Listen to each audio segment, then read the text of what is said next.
I'm Chase Miller. Welcome to the YourLiveEvent.com Coaches Show, as presented to you by the Hillsborough Economic Development Corporation. This week on the program, we'll be joined by a little bit of basketball, some wrestling, and also some running. This week, we'll talk with Tony Evenstad here of the Hatton-Northwood girls basketball program on him surpassing 100 career wins for the Thunder. From there, Kyle Cummings of the West Fargo Horace Hawks boys basketball team will be joining us, as West Fargo Horace is already 9-2 at the midway point on the season in AA hoops in North Dakota. From there, the fifth-ranked Thompson Tommies boys basketball team picked up a gutty win against the Central Cass Squirrels last night in Thompson. We'll be joined by Brady Schwab of the Thompson Tommies, and we'll be hearing from BGMR-TC boys wrestling head coach, and we'll also talk with Ava from Bagley, talking with our senior spotlight. But let's get into the conversation. Again, this is the YourLiveEvent.com Coaches Show, as presented to you by the Hillsborough Economic Development Corporation. On the Your Live Event Coaches Show this week, catching up with Hatton-Northwood head girls basketball coach Tony Evenstad. And Tony, first of all, congratulations, 100 wins for you, your coaching career. Obviously, you, like other coaches, would like to talk about the team, maybe necessarily more than themselves, but quite an honor to get to 100 wins. Well, yeah, first of all, thanks for having me on and doing this for us. And yeah, you kind of nailed it. Without the team, without any of that, I wouldn't have the opportunity to get to that 100 wins. But yeah, it's been a fun ride.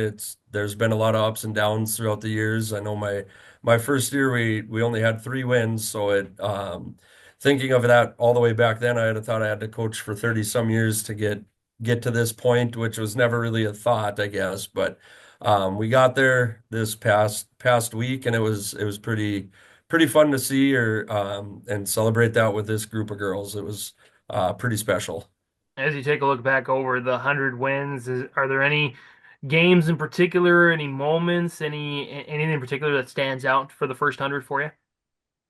I mean, a couple here and there. The big one, the first game, I remember the first game we won was Midway Minto in Hatton. That was number one. The first game I coached was in Larimore, and that was kind of ironic. That's where we played and got my 100th win there. And then other than that, most of them, I guess some of the region games, making the region, winning the play-in games, playing in the region tournament. Other than that, I feel like a lot of other coaches too, probably the losses stick out and you think of those more than you kind of do some of the wins. But there's been some fun games, some of the close ones that are pretty fun, a couple overtime games, overtime wins. One double overtime game we won. That one sticks out. We started the game down, I think it was 17 or 19-0 before we didn't score the first quarter and ended up double overtime winning 85-83. So that one sticks out. That was a couple years ago. Other than that, they're just kind of just take them one game at a time and try to make them all special in their own way.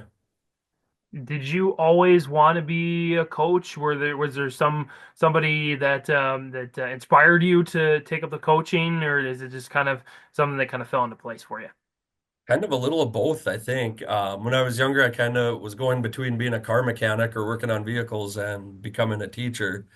So my grandma was a teacher in the school system, and I have an aunt that was in here. So then I kind of gravitated towards that a little bit more, and then just kind of teaching it and I was always in sports when I was younger and really enjoy sports. And that it's kind of funny. That's what our family vacations revolve around, or family time. We're doing sports, we're going to games, we're doing something. So just kind of thought that and had some really good coaches when I was younger and kind of thought, hey, I like teaching. I like working with kids. Why not give back and kind of do what those guys did for me, help coach, and hopefully I can make a difference in some kids' lives and in one of the sports, whether it's basketball, football, track, kind of all things I've coached. So it kind of had an idea about it, kind of always liked it, kind of understood the games a little bit. So it kind of just fell into place as time went on. You mentioned you had some good coaches to kind of show you the way a little bit. Best piece of advice or something that sticks with you that you remember a coach telling you that again stays with you. There's a lot. It's a tough one. I guess I had some pretty, I guess you could call them big name coaches. Now I had John Hutchison for basketball, and also had Jim Housen as a coach for basketball and football. So I just kind of just had always nothing specific, but just that you have to work and earn what you want. Like you don't just get it. You got to earn everything. So that's kind of the philosophy that we've been using is nothing's earned or everything's earned, nothing's given. So go out and earn it if you want it. If you want to be playing, if you want to be a starter, whatever, you got to go earn it. Just kind of have that mentality of hard work perseveres. Your ladies certainly have earned a spot in this week's rankings in the top 10 in Class B for the first time here this season, I believe. And we were kind of mentioning before the interview, looking at your team this year, it's a very tough district you find yourselves in when you have Benson County having an unbelievable, generational season they're having, and Mayport-CG, the defending state champions, certainly no slouch either. It's almost like, as you mentioned, the SEC, or as I equated it to, the NFC North this year of girls B basketball. Oh, absolutely. Yeah, we've been in there receiving votes throughout the year, and like you said, we're not even the top team in our district right now. That just kind of shows, like you mentioned, Benson County and Mayport-CG, they're two very, very solid teams at same district, same region. So we still have yeah, our schedule, and we haven't played either one of them yet. So our schedule, it's a tough schedule moving forward. Every game is going to be competitive, and that's what you want. That looking at it, it's exciting to see that, and the girls are excited. You don't want to win every game by 30, 40 points. That doesn't get you ready for that end of the year, the district tournament, and then hopefully the region tournament, and then hopefully the state tournament. So those battle tested teams throughout the year usually seem to be playing pretty good at the end of the year. So with that, with all those solid teams coming up on our schedule, hopefully that helps prepare us moving forward towards the end of the year. Obviously, you mentioned earlier in the interview there were seasons where you guys had 3 wins, 4 wins, 5 wins. In this day and age, where when we look at collegiate level, college athletes decide, you know what, 3 wins, that's not enough. I'm going to go transfer somewhere else.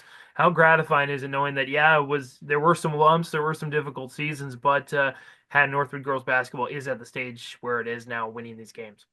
Yeah, it's pretty cool to look back and think of that, and that's kind of like we said earlier too. That's a testament to the kids. That's that first year. I think the 2 or 3 years before me, I don't know if they won even 3 games.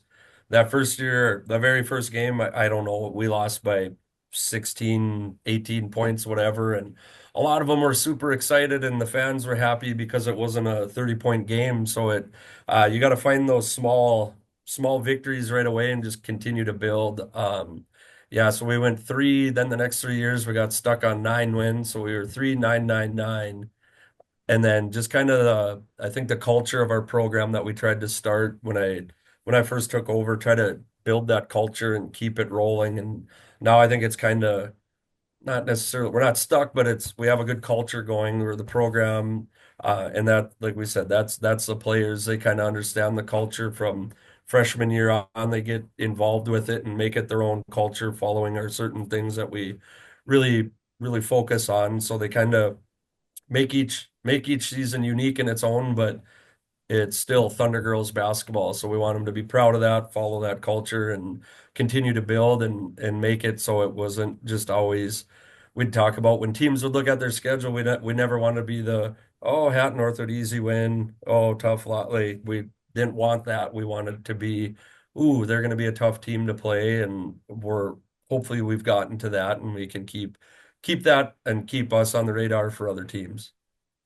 That's Hatton-Northwood girls basketball head coach Tony Evenstad joining us here on our Your Live event coaches show. Again, Tony, congratulations on 100 wins. We look forward to seeing what the Thunder do down the road. I think we have 1 or 2 more Thunder games on our schedule this year, and who knows, we may see you at state qualifying games, regional tournaments, or even the state tournament. Thanks, Tony. Appreciate the time. Yep, absolutely. Thanks for having me on. And yeah, like you said, hopefully we can see you guys more often down the road. Join us now from the West Fargo Horace Hawks boys basketball team on our YourLiveEvent.com coaches show is Kyle Cummings here at the midway point of the season for the West Fargo Horace Hawks. A lot of basketball so far on the year at 9-2 on the season. Now pretty much just all EDC conference games for them moving forward here throughout the rest of the year. Kyle, as you get to this point of the year, some years you have 7 games, some years as yourself, you're in double digits already with 11, just how the schedule kind of breaks out. You guys were able to get a lot of non-conference games in as well early on in the year. What have you liked most about your team? 9-2, 5-1 in conference play, coming off a really hard-fought win against the West Fargo Packers over the weekend. Just at this point in the season, it's fun because we've seen some early success, but I feel that our ceiling is still so high. And so that's kind of the hopeful part where everybody improves throughout the season, but us specifically just looking around the league, looking at ourselves, I think that we are still just scratching the surface where we've got a couple of guys we can play the game through, but we're just now finding out that we can throw the ball inside a little bit and play through a post player. And that's a completely different dimension on the offensive end that we can just play the game through. And so that's the exciting part at this point of the year is we're 11 games in out of a 21 game regular season. And so just kind of exactly like the halfway point you said, I'm happy we figured it out now versus too late in the year. So As you move forward with this team, what's a trait or characteristic that I guess best describes or best embodies this team, whether it's practices, whether it's, playing in games? What have you seen about this team that you really like to this point of the year here, Kyle? This point of the year, I would say, can I just use the word fun? They're just a fun group. And I think that these guys are having fun too. They all seem to get along, which is awesome. I've been a part of some teams where, there's some cliques, and I don't see that at all with these guys. These guys are doing a really good job of just welcoming each other and being good teammates. And so they're a lot of fun to be around. And we have some keys to every game heading into it. And number one right now for keys to the game for us is just go out there and have some fun. And so that's been the best part of these guys, the best part of this group. And our coaching staff is really feeding off of that as well, too. I'm a guy that loves practice, and I have fun every day at practice getting to work with these guys and getting better too. I know we've been talking about this with some of the other programs throughout the years at West Fargo Horace. Last year being the first year of a senior class. This year now you get another senior class coming through with a couple of guys on your roster here, Kyle, with Cole Somerville and also Brady Westfall. Let's just talk about those two. Obviously, what do they mean as senior leaders, and what have they brought on the team so far this season? Let's start with Brady. Brady's a kid that he loves basketball and he's put so much time into it, and he's become a really good three-point shooter and a weapon for us. And he's just kind of leading by example, becoming that vocal leader. He's improving so much in that area as well, just kind of being the guy that the younger guys can look up to. Brady has, he came over here. I believe he was a Liberty kid, and so he moved over when the open enrollment kind of started. And so he has been here for his entire high school career, which is awesome. And he's actually coming up on his 1,000 points, which is awesome just because he's only been able to play varsity basketball for 3 years. And so that's an accomplishment for anyone, but especially him. That's a goal for him, but that is something that he will set aside too. He's doing a really good job of finding other guys because he is commanding so much attention. And so I'm just really proud of the player that he's turning into and the young man that he's turning into, and just the kind of the selfless attitude that he has. Speaking of selfless, the other senior you mentioned, Cole Somerville, he is kind of a situational guy for us, and he understands his role and he embraces that where, he might not get in some games. He is a post player for us, and kind of the style that we play more of a 5-out offense where he might get in to play against another team's opposing big and kind of or battle with them down low on the block. But when he's on the bench and if he's not getting in the game, he's just leading us in the defense chants and cheering on his teammates, and talk about leading by example. Being a senior on the bench, he's getting the bench involved, and he's just kind of being that ultimate teammate, giving everybody else on the floor some energy as well. And I think that that's something that's going to help him grow too beyond basketball. Once he leaves high school, that's going to be something that he can take with him no matter where he goes. Yeah, talking about Cole there, seeing some rebounds from him in the Moorhead High game and that Cobber Classic, seeing Brady Westfall hit those threes early on, got the team going. But also, a lot of people are going to probably put 1A on their scouting report list, as you know, Kyle, with that junior, with Carter Evanson here, just in terms of his ability to create his own shot, get to the rim. He does a lot of things well offensively and defensively. So, what does Carter just kind of provide to the club this season as well? Like you said, he's going to command the best defender every night just because he is leading us in scoring. He is leading us in steals on the defensive end. He's a guy where, he actually hasn't had the best shooting year, but he's progressed so well throughout high school. He came in as a freshman, he got to see the floor on or see the varsity floor, excuse me, and he was a 3-point specialist. And now he's developed that get to the rack game. But he's a person too. When I met Carter, I think he was 5'7", and now he's 6'3", and he's put on some muscle and he's just become so athletic, which if you would have told me the player that he would become, I wouldn't have believed you just because he is really just bought into the process where I tell people about Carter that he gets extra shots up, he gets in the weight room. And the most impressive part as a 16-year-old kid is he's taking his diet seriously and he cares about what he eats. And I'm 30 years old and I don't even do that. And so just seeing him, care about what he puts into his body and his performance, that's something that is starting to rub off on some other guys as well. So just being that guy that, we are trying to get him shots throughout the game. He's the guy that we can get to the rim or get an open three or something like that. That's going to be our first look or our first option. But he's really come a long ways in making the right play, where there's a couple of games where he's had 6, 7 assists because he's getting to the rack, getting downhill, and then he can dish it off to a post player or he can kick it out to an open 3-point shooter. And Carter is a guy that he's going to put up some points, but he finds guys in other spots too and gets them going and helps them put up some points as well.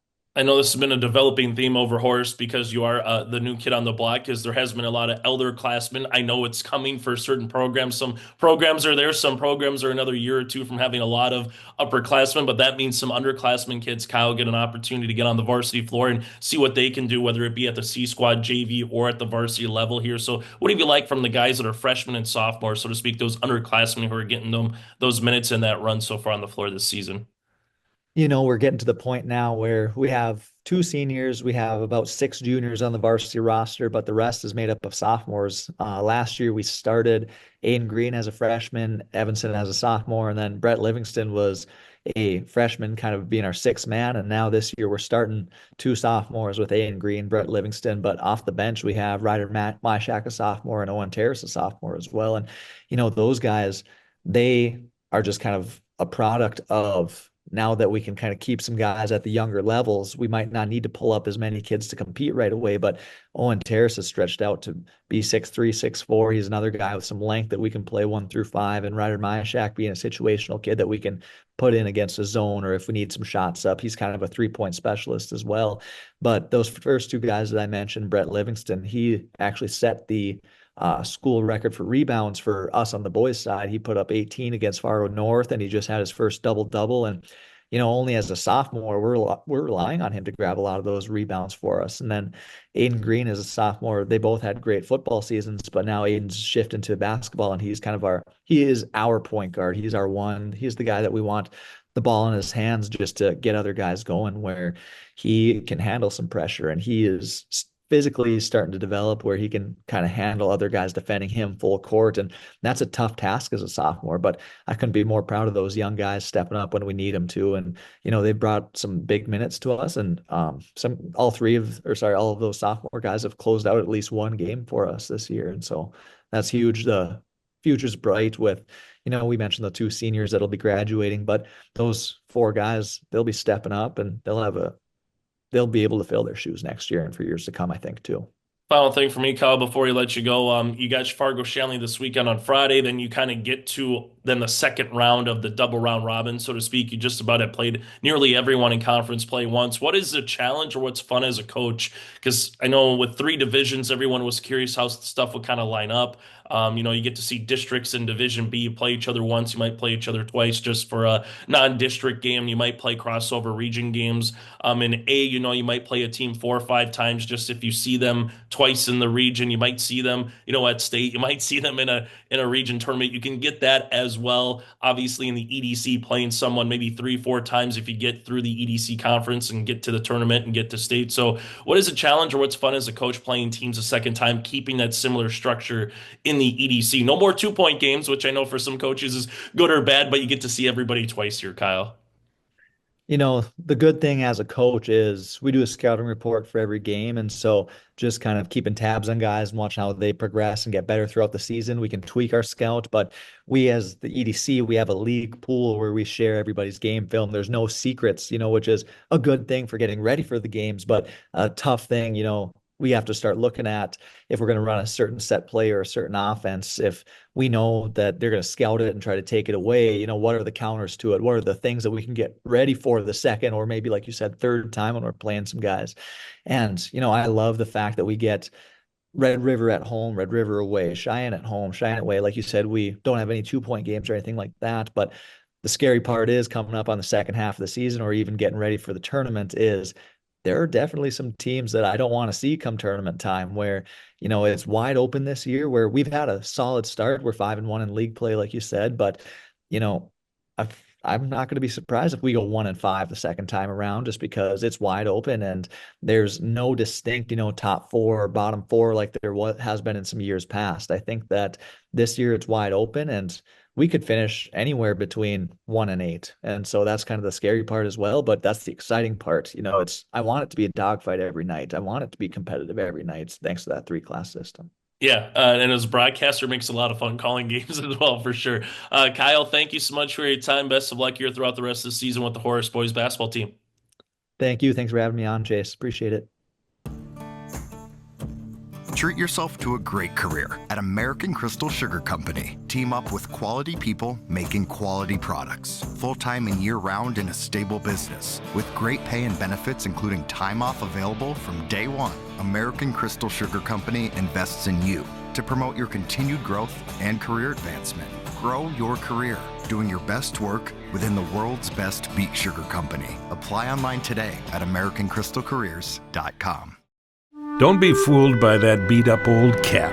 Its faded crown represents the tireless work of America's farmers and ranchers. Its sturdy brim, their dedication to providing our nation with a safe, affordable food source. So we'd like to tip our hat to them. Farmers Union Insurance, protecting those that protect America's food source. Visit with Ryan Opdahl, your local Farmers Union Insurance agent in Hillsboro. Growers, prepare your fields and yields against the wet conditions for 2025 and beyond with a drain tile project from Chad's Excavating out of Mayville. Drain tiling will improve and increase your yields and land values for years to come. Chad's Excavating provides free, detailed estimates, and with over 40 years of combined success, they provide professional installation and service. Call Chad today to prepare for your future and any questions that you might have. That's Chad's Excavating out of Mayville, helping farmers grow. Joe Lanzola joined by Kyle Morehart, the coach of the Northern Cass Jaguars. Winners tonight by 10 over a very good Wahpeton team, and this one really kind of back and forth with some big shifts in the first couple, 3 quarters. Yeah, especially that first quarter. We kind of got down early. I think it was 8 or 10 maybe right away. I don't know. It felt like that anyway, but we fought back, and what was fun tonight was our girls were ready to play, and when they're ready to play, they're going to compete, and we competed hard tonight, and that was probably one of our most complete games we've had all year. So it's a good time for it, a big region game, and we needed that win after our last game where we kind of were disappointed with the outcome of that one. So we feel real good about tonight, and we just got to keep moving forward in a positive manner. I mentioned Hayden Crockett with her scoring 38, I believe it was, but not only that, Tess Jalbert and Reese Laveg also a few points, but more important than that, just some kind of little things. I don't know how many rebounds each had individually, but certainly contributing. Yeah, they had a nose for the ball tonight. Definitely, they were ready to play. And Reese is probably Reese's best game overall so far this season. She did a nice job. She's been limiting her turnovers, which has been huge because she can shoot the ball. She does so well defensively for us. She's always fighting for us. And same for Tess. She's been she hit that big shot.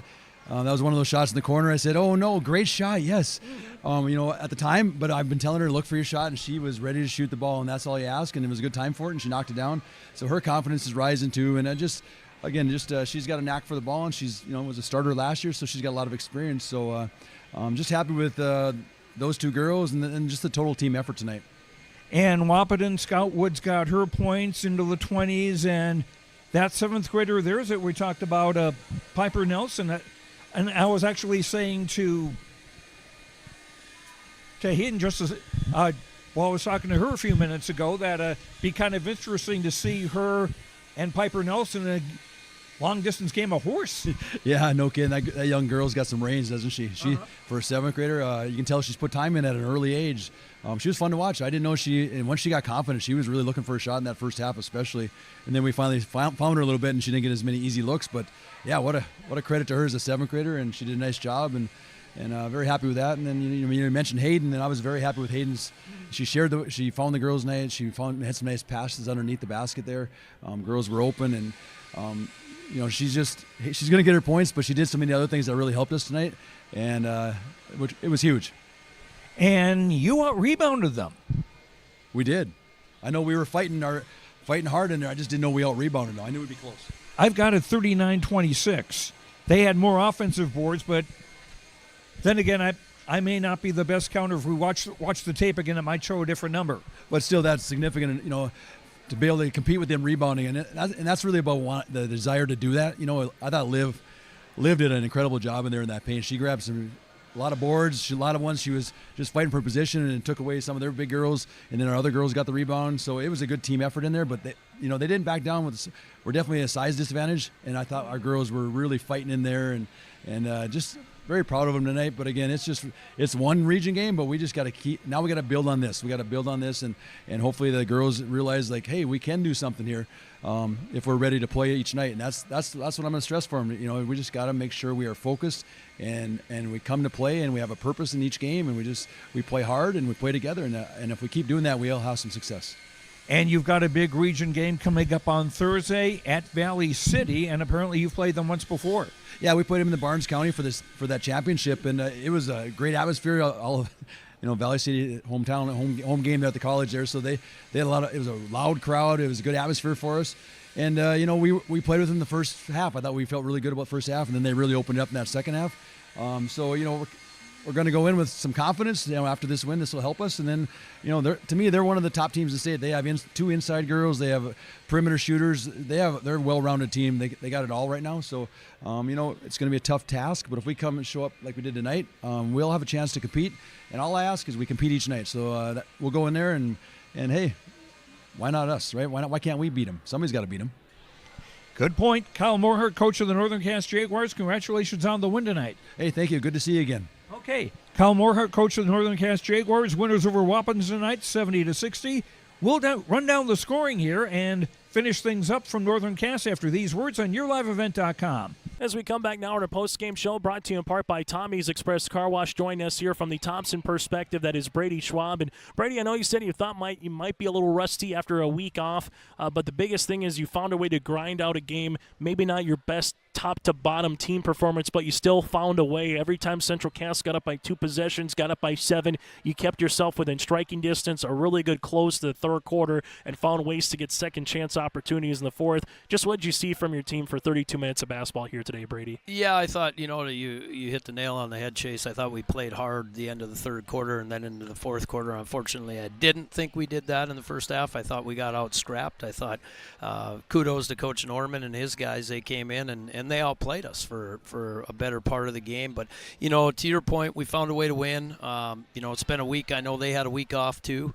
So it's something that we got to fix, but like you said, we found a way to scrap one out at home at the end. And, I'll give our kids credit that were on the floor. They played hard at the end and found a way. And I don't know what the rebound total was, but I know we had a good night on the glass. We didn't necessarily finish all of those, but, we found a way to have some productivity. Yeah, I had you down for 42 rebounds, Central Cass 19, but they had 9 threes to your 3 threes, so that kind of balanced out a little bit. Let's talk about the guy, though, that able to get 1,000 career points coming in. He needed 13. He's at 1,007 right now. That's Carter Peterson, gets a double-double, able to do it from the free throw line.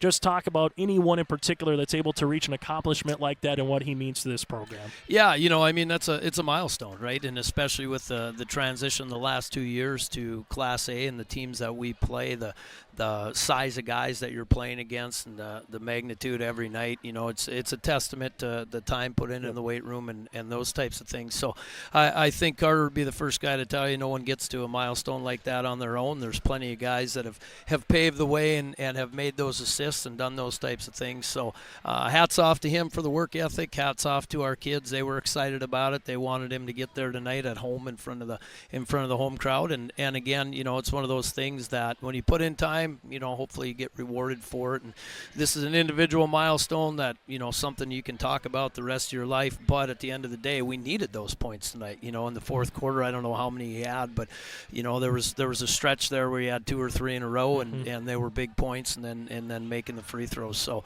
at the end of the day, really real cool accolade for him, accolade for our kids in our program, and it's behind us now, so we go back into region play with a good Hillsborough Central Valley team. Yes, 6 points by Carter Peterson there in the fourth quarter play, and able to hit some free throws down the stretch as well to kind of put the game away as well in the fourth. Final thing going forward, what's the message to this team, Brady, going forward? Is now again Hillsborough a quality Cougar club in Ada Borapest on Tuesday, then you got Devils Lake on the road after that, so what's the message to this team after this win? As a message, same as it was day one, we got to play harder.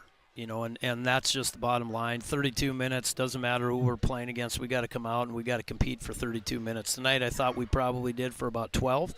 Again, we did enough to hang around. We did enough to stay in the game. But, against tournament time, or when it comes tournament time, that's a 20-point loss probably. And that's not a knock against Central Cass. It's just the reality of where we're at with Region 2 and the teams we play. So it's the old mantra, show up, bring your lunch pail, go to work type of thing. And, if we do that, I like our squad. If we don't, it doesn't look real good at the end of the day. So a lot of that's on me to get them motivated and find a way to get them there, and a little bit of it's on them to show up with the lunchbox every day. Hey, Brady, good to see you. Best of luck on Friday in Hillsborough and throughout the course of the rest of the season. Appreciate it. Thanks, Chase. That again, Brady Schwab will hear from the 1,000-point man. That's coming up next. There's more at 104. Hillsborough, North Dakota has everything you need on your next road trip. Food, fuel, fun, and family-friendly activities. Stop by and fill up your tank or grab a bite to eat. Have a blast at Goose River Golf Club, the swimming pool, or one of our beautiful parks. There's even ice skating and cross-country skiing. Take in the sights or stay the night so you don't miss a thing. Experience Hillsborough and see why there's more at 104. Parenting is hard for all of us. And so providing those little resources that we can share for those conversations that are hard to have, and to kind of be that icebreaker for both professionals, parents, and then open up that conversation to the more engaging conversation that's needing to be had. Being a parent myself, oftentimes it's the simple things that make a difference. As a busy parent myself, just engaging with your kids, making it an everyday thing so they know that you're there, they can always come to you when those difficult situations do arise. Contact Trail District Health Unit in Hillsborough for more information. Sharing our heritage, sharing our future. Choosing the right bank for your financial needs can be challenging with the many choices available. Dakota Heritage Bank is pleased you're interested in knowing more about what they can do for you. The Dakota Heritage Bank community bank setting is a strong advantage they have over larger, less personal banks. Customers are more than account numbers, they are friends and neighbors. Working together, Dakota Heritage Bank, member FDIC, equal housing lender. All right, I'm here on the coaches show with the head coach of the BGMR-TC wrestling program, Coach Isaac Novacek. Coach, it's been a while since we've talked, but let's start off by looking back at what your team has done. We talked to last, you just got done with the Rumble and the Res at the Fargo Dome, where you had some top finishers in it. So let's start there and how your team did over in Fargo. Yeah, the Fargo Dome, always a great tournament, great venue. The kids get to wrestle in a big venue and get the whole experience, anything from practicing down on the mats to competing and, trying to make a run in a big tournament like that. We did okay, I believe. This was 2-3 weeks ago now. I believe we sent 8 to day 2. We had a really good day 1. Everybody winning matches, making it farther and farther in that tournament. We had 8 make it to day 2. It was day 2 where we, ran into a little bit of trouble. Not our greatest day 2, but we did finish with 3 place winners. Both Polk girls. Sarah Polk got second. Maddie Polk got fourth, and then Emmett Isney got fifth. So, we went 3 for 8 on day 2, not our best day, but anytime when you're getting a 70, 80 man bracket, it gets pretty tough, the farther along that tournament goes. So, hats off to the kids. The Rumble and the Red, though, it was a real good experience. All right. No, continue on, Coach. Oh, we then this past week, I guess I'm sure that's where you were going next. Yep. We had a very, very busy week.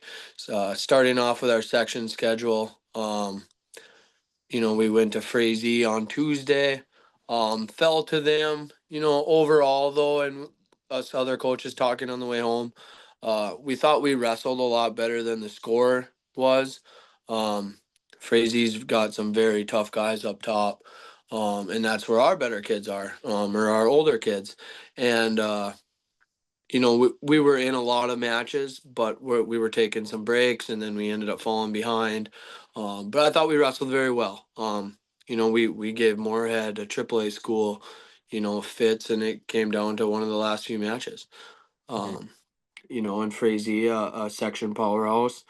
We lost by 20, and when you're giving up, 3-4 forfeits because we can't fill the weights, that just shows how good we are, a lot better team than we probably show on paper, I would say.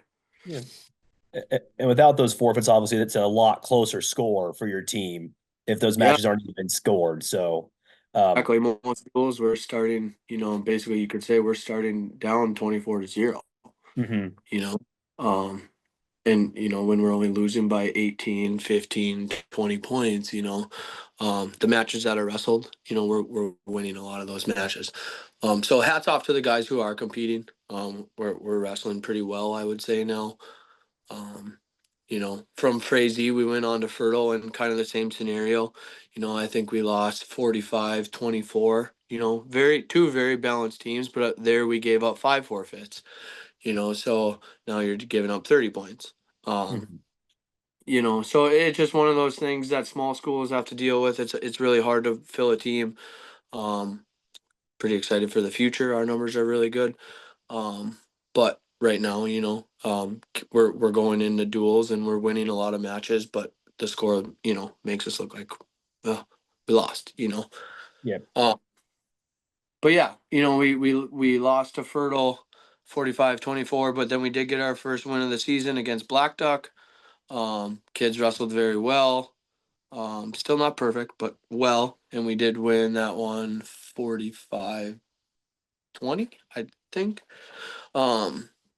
And then we got into a real big stretch. And I told the kids this is probably competition-wise our toughest weekend. I mean, I'll put this weekend up against even the state tournament. We're going up against double AAA schools and not just big schools, but tough schools. Scott West, Hutchinson, all these teams that we've seen this weekend. Very competitive. Keegan won the tournament on Friday in Minnewaska. Okay. Beating 2 kids that beat him prior in the year. And then wrestling a kid from Mobasso, which is a southern school in the finals, and, kind of taking it to him. So Keegan looked really good on Friday. Saturday, he kind of got a little banged up, but we ended up pulling him from the tournament. The match really didn't mean anything. He's more important to us this coming week. So more precautionary there. I talked to him. He feels pretty good. Emmett Isney had a really good tournament. He placed 5th, I believe, at both tournaments this weekend. Walter Taus placed 5th on Friday. Isaac Olson placed 5th both days. So overall, we're competing. I can't say I expected to come home with 6-7 champions going into this weekend. Very, very tough weekend that we just went into. But we're a battle-tested team. Going through all these battles now. When we get more to our local and section opponents, we'll be ready for those big matches. Hopefully coming forward. And we talked, we did our interview during the Rumble while you're on the floor of the Fargo Dome. Some of those names you're mentioning, Keegan Von Indy, among others, you've seen growth from those guys. So how has going from the Fargo Dome through this rough stretch of matches, even before the next rough stretch of matches you have coming up, which we'll talk about here in a little bit. How has that helped your wrestlers grow both on the mats and off of it to prepare them for the rest of the season? Yeah, no, I mean, our message is, you can plan for the match, how it's going to go as much as you want, but it's never going to go perfectly. So how you adapt is a big thing. And that's kind of one of our problems early on in the season is we were so one track minded that like, it's got to go this way. And if it doesn't, then we were beat, so as a whole, the whole group has been adapting really well, growing in matches. And that's been kind of fun to see. And the best way to do that is put yourself in those situations, so when you are going in, straight up, you're just out, you're probably outnumbered here. You're probably not favored to win this match. What are you going to do? And they respond well. They haven't quite learned to finish the whole match, but, we're just a couple minutes away from pulling off some big upsets and, hopefully we can figure that out in the coming weeks. All right. So people who are watching this show on YouTube for the first time, the name they'll probably know most recently from BGMR-TC is your two-time state champion, Sarah Polk. So we've talked about it together before, so we'll talk about her again now for the people who might be watching this, listening about your team for the first time. Who is Sarah Polk, and how important is she not only to your program but to women's wrestling here in the state? Yeah, I'm glad you brought up that last part because she is a big thing to do at the state. It's fun to even go to tournaments with her and hear people, come up and see her 'cause she's almost like famous, But yeah, Sarah Polk, a sophomore from Greenbush, two-time state champ. Now, she's just a workhorse. I guess that's how I would describe her. A love for the sport, and it shows, Yeah, she's been off she hasn't competed since the Rumble. She's actually been dealing with a little bit of sickness. We held her out this past weekend to get her back to full strength. So coming up, tomorrow, she hopefully will be back on the mat. But yeah, she travels all over the United States after the season, puts a lot of time in, and it's a no wonder you see her name around a lot and people asking about her because, she puts in her time. And now she's just reaping the rewards. Works really hard, puts in her time. Excited to see her future, colleges can start reaching out and all that good stuff. And I know she's got big aspirations of making a world team. She was one match away from doing it last year, and that's for 17-year-olds or 17U. She's only 15. She has 3 more cracks at trying to do that. She did get a little bit of overseas experience this past summer going to Bahrain and competing over there. But yeah, just an advocate for the sport. I mean, like I said, she's almost like a celebrity when you go to these tournaments and girls are coming up to her. Heck, even boys, when you're at the Rumble, people are like in the corner, holy moly, that's Sarah Polk, and she deserves every last bit of it. I think she's put in her time. She works really hard, and she has a love for the sport that, not many people have. And to train like that and to, go to the Olympic Training Center and do all this good stuff. I can't think of a more perfect representative for up north wrestling. There's been some greats that have came through here. But this is just a whole nother level. And for girls wrestling to be so new and for us to have the privilege of someone so good being up here right now, it's just going to grow, women's wrestling in general, but for sure up north, and it ain't just her, the whole family. And, the more we be around girls wrestling, we're seeing more families come into it. It's just really cool to see. And Sarah's definitely sort of person that's probably has Olympic aspirations too, eventually to wrestle on the Olympic stage.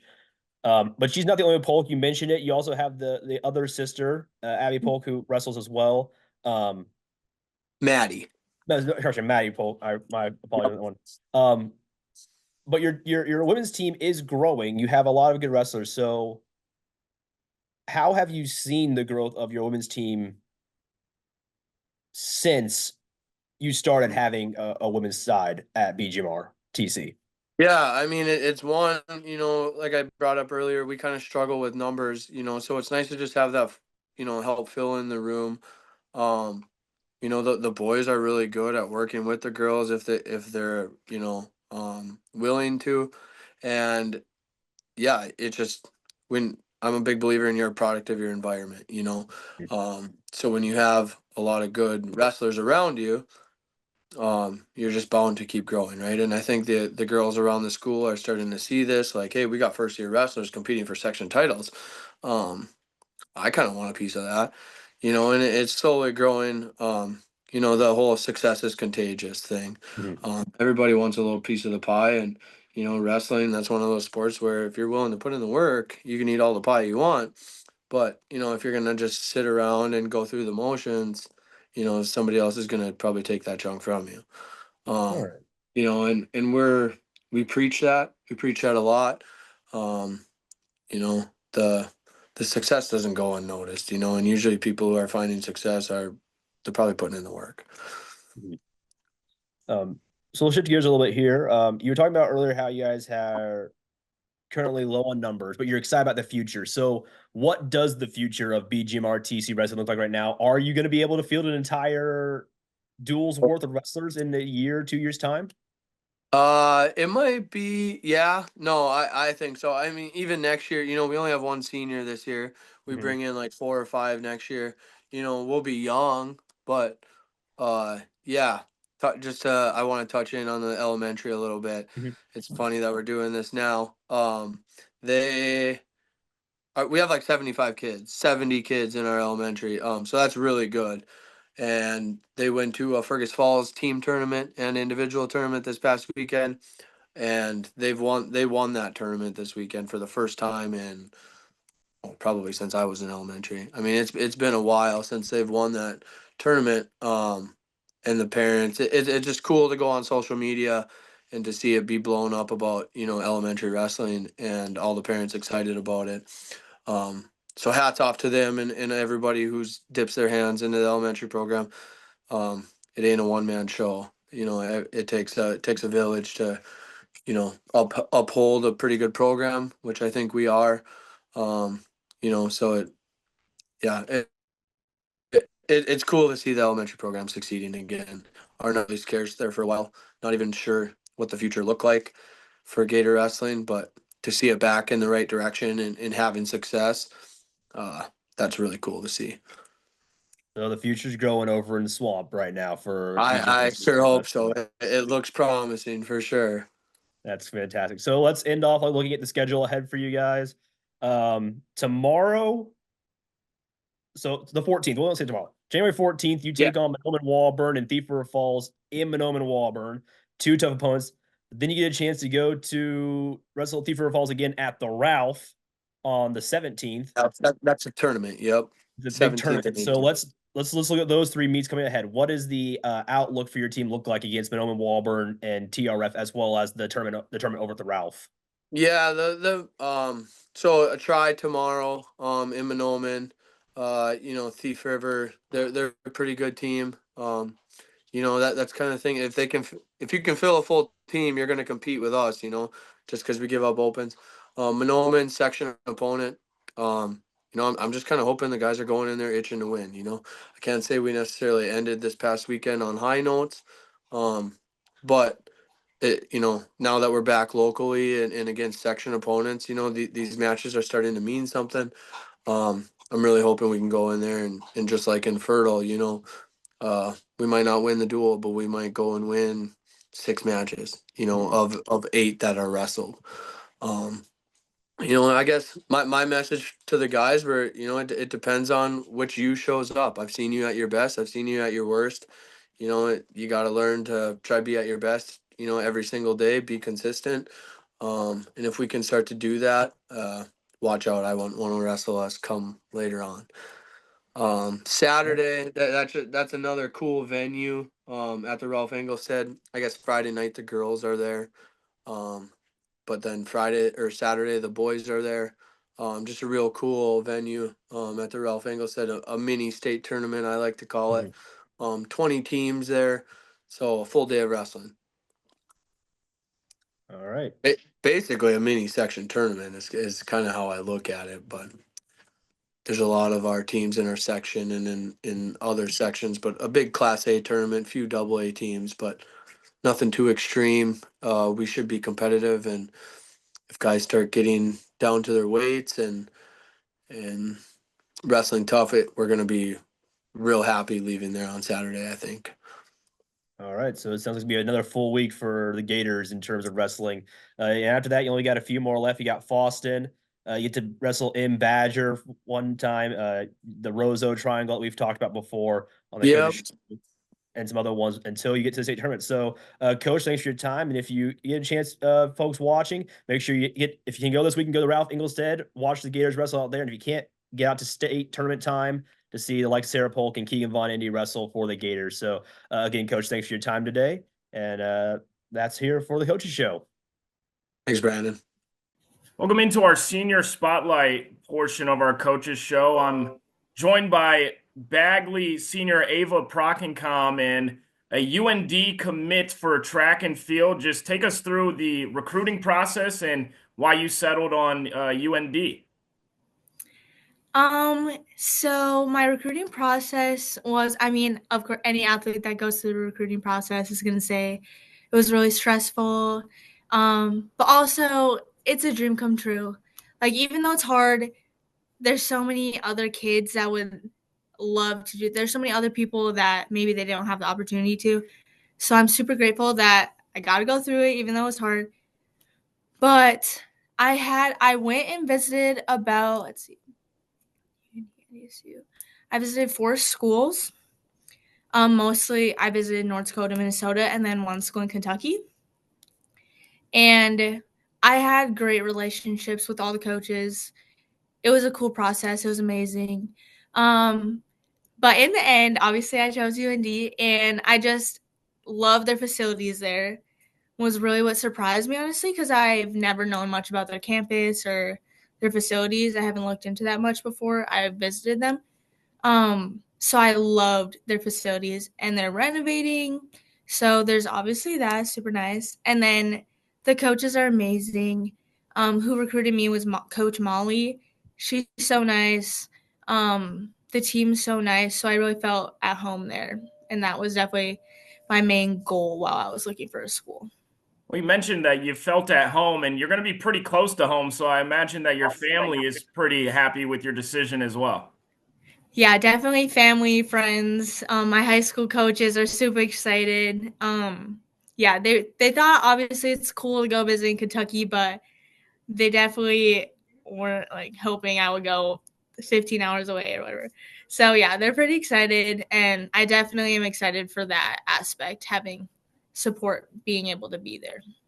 All right, so you're a state champion in the 100 meter, 200 meter, the 4x100 meter, and then you competed in the 100 meter and 200 meter at the 2024 USATF National Junior Olympic Championships. When you're looking back on your high school career, I know it's kind of soon, but just reflecting on it, what do you think about? Yeah, there was a lot of ups and downs for me. So everyone, of course, in the area, they see the success, and it's super exciting. But I mean, with anything super good that happens, something bad always had to have happened. But not bad, not horrible, but definitely we set goals for ourselves a lot on the team. In my family, it's a big thing that you set a goal and you work towards it. So I've definitely failed at my goals a lot before. My 10th grade year, it didn't go as I wanted to, but honestly, that lit a fire under me. So I was really excited about my success. I never imagined it would happen my junior year, but yeah, I was pretty excited for that. And track and field, I mean, it's kind of different from other sports because once the event happens, like that's the race. You know, when you play basketball, volleyball, you know, you have multiple games. How much training and stuff that people don't see goes on, you know, during the off season and in season? How much work are you putting in for just those events, just a singular event? Yeah, so like if we take the 100 meter, it's the shortest outdoor sprint you could do. It seems so simple, but I mean, there's so many things you have to work on, like starting all the way down from just your reaction time can be a super big thing. And then like recovery was super big for me because for state, it's a prelims day and a finals day, and just doing like so many events with jumping as well. That takes a toll on me. So that was definitely something I had to focus on, which is kind of in the moment. And then off season, I do a lot of lifting. I lift over in Boston with my coach there. And then in the summer, I lift here at the gym. During the season, I try and get lifts in where I can until it gets busy with meets. You don't want to lift as much. But yeah, I definitely have to do a lot of stuff out of practice as well. And then in the off season, doing sprint workouts, running by myself. But it's all going towards a goal that I have in mind. Do you know which events you're going to be competing in at UND? Do they have you penciled in for a specific event yet, or? Yeah, so I'll be focusing mainly on sprints, obviously, but I do jumps. I do high jump, but I've never really had like a true high jump coach, which is hard. So we've kind of looked into multis possibly, kind of stuff like that. But just because I haven't been able to have, obviously I have amazing coaches, but one coach can only stretch through so many kids, and they have their own area of expertise, and high jump's a little out of our realm. So things like that I haven't really had the chance to specifically like learn things about is kind of, we could try that in college, but mainly I'll be focusing on the 100, 200. All right, this is going to be kind of a sillier question, but I'm pretty slow and you're very fast. So how does it feel? It must be pretty cool to be the fastest person that you're competing against. And just when you walk into the room, you kind of know that you are the fastest person in the room. Is that a cool feeling? Yes, but it's not exactly something I think about. I mean, it's always in the back of my mind. I'm not worried about like maybe losing at certain meets possibly, but I'm definitely thinking about, I still have a time in mind. So even if I were to get first, I'm really focused on my time. That's what my parents have always taught me, is like, you have to be yourself and not focus on people around you. So it's definitely a confidence booster. I think people run better and they perform well when they're confident. So that definitely is helpful. Awesome. Well, Ava, thanks so much for joining us and taking the time out of your Tuesday here. And best of luck. We'll be following you throughout your college journey, and I'm sure you'll do great things. Of course. Thank you so much. Thank you. Again, thanks so much for tuning into the YourLiveEvent.com Coaches Show. Join us every Wednesday night coming up here throughout the month of January, February, and March as well, as we will be on at 7 o'clock, barring some section or postseason tournament matches going on a little bit later on. But again, the YourLiveEvent.com Coaches Show is presented to you by the Hillsborough Economic Development Corporation. I'm Chase Miller. Enjoy the rest of your night.